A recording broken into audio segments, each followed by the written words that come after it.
after a time period has passed, you might still not be satisfied with the results of your campaign. You're still, been at it for, let's say, 2 or 3 months. And at this point, you already released something else, maybe another single, because it's a singles market after all these days. And really, the way to stay relevant is to promote as many singles as possible and grow your fan base that way.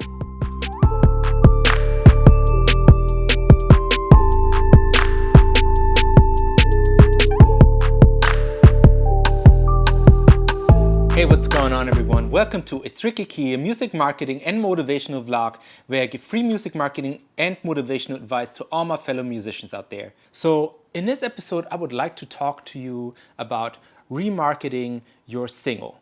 A lot of times when I talk to fellow musicians, they record the single, they write the single, they're really excited about the release, but then as soon as they got it out, they don't know what to do.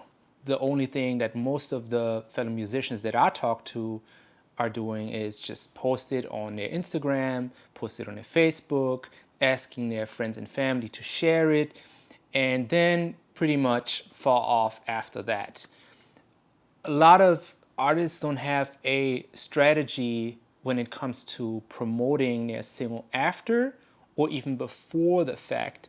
And then once the single doesn't really do the numbers, they're surprised about why it doesn't work and why they don't grow their fan base, etc., etc.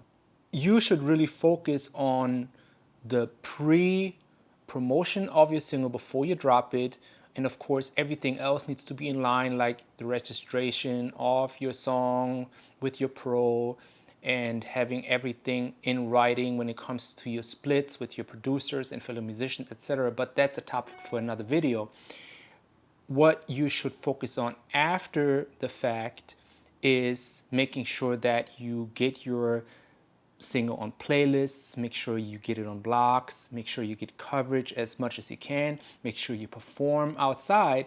But after a time period has passed, you might still not be satisfied with the results of your campaign. You're still, been at it for, let's say, 2 or 3 months. And at this point, you already released something else, maybe another single, because it's a singles market after all these days.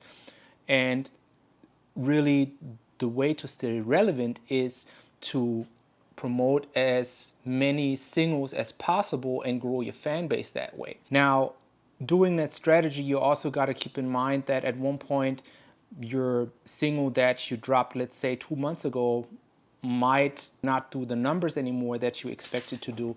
And one way to really go about and refresh the memory of the listener is to do new edits. So you could say, okay, I released a clean version of that single. I released a remix, which is a great way to refresh the same product, but bring a new approach to your already dropped single that you had out there since, let's say, the beginning of the year. So let's say you released a single in February, but you still want to promote the single. By any means, still promote the original, but to refresh people's minds and to bring new attention to a product, you could also go and say, okay, now a remix with another artist would be a great idea. That way, it's refreshing the whole single in itself, and it brings more attention to the already released song. Just keep that in mind whenever you release a single or a EP or album and it's been some time. You can always refresh the approach by going and doing remixes, edits, and so on and so on and so on.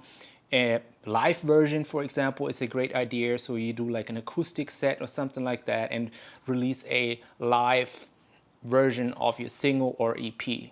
That way, you can reconstruct the material and still work on some new stuff in the meantime. I hope this tip was helpful to you guys. I hope it helped in any way and brought you value. If it did, then make sure you subscribe to my channel, hit the notification bell so you stay on top of my videos that I release every week. And also make sure you subscribe to my Instagram and Twitter. As always, thank you for tuning in. It's your boy Ricky Key signing out.